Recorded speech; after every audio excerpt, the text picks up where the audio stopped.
Kumpiyansa si U.S. Ambassador to the Philippines, Mary Kay Carlson, na walang magbabago sa relasyon ng Pilipinas at Amerika anuman ang maging resulta ng U.S. elections.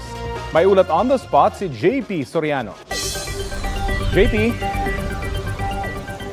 Rafi, nakaantabay nga ang buong mundo, pati na rin ang Pilipinas sa magiging resulta ng 2024 US presidential elections at sa nagaganap na Election Watch Party dito sa Makati na inorganisa ng US Embassy ay nag-aabang po ang lahat sa exit polls na nagaganap ngayon matapos nga pong bumoto ang mga Amerikano, pati na rin po yung mga American citizens na narito sa Pilipinas. At dito, Rafi, sa Election Watch venue ay merong malaking projector screen kung saan po nakapalabas ang napapanood ng live ang election coverage ng ilang major American broadcast networks. Ang mga American citizens na nakatira o di kaya ay nagtatrabaho sa Pilipinas, nauna na rin nakaboto sa pamamagitan ng absentee voting.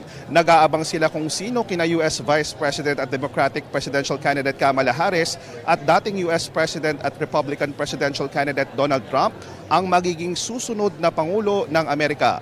Habang binabantayan ng resulta ng exit polls mula sa mga natapos ng magbotohan na estado, iba't ibang booths naman ang narito para aliwin at maturuan din ang mga Pilipinong bisita tungkol sa US elections. Meron pong booth na replika mismo ng polling center sa Amerika at unofficial sample ballot na pwede pong tignan ng mga narito ngayon. May booth din kung saan pinapaliwanag ang Electoral College System o sistema ng pagboto sa Amerika.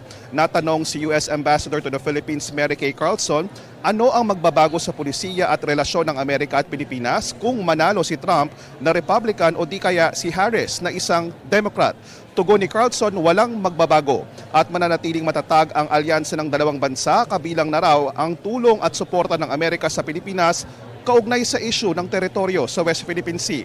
Pakinggan po natin ang bahagi ng pahayag ni US Ambassador to the Philippines, Mary Kay Carlson. In my 39 years in the State Department, I have witnessed transitions from Republican to Democrat to Republican and back and forth, and I am extremely confident that U.S.-Philippine relations will remain steadfast friends and ironclad allies, as well as partners in prosperity, no matter who wins the election in the United States. At Rafi, dito sa Election Watch venue ay masaya ang atmosphere at talagang nag-aabang ang lahat para sa mga exit polls na lalo na sa mga binabantayang swing state o yung mga estado kung saan hindi patiyak kung si Trump o si Harris ang iboboto. Mahalaga po ito para ma-determine kung sino talaga ang mananalo sa US presidential elections. At yan muna ang latest. Balik muna sa Rafi.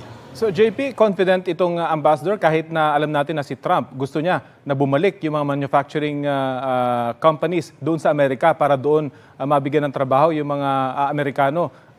Pwedeng umalis sa mga bansa tulad sa Pilipinas, yung mga American companies under Trump.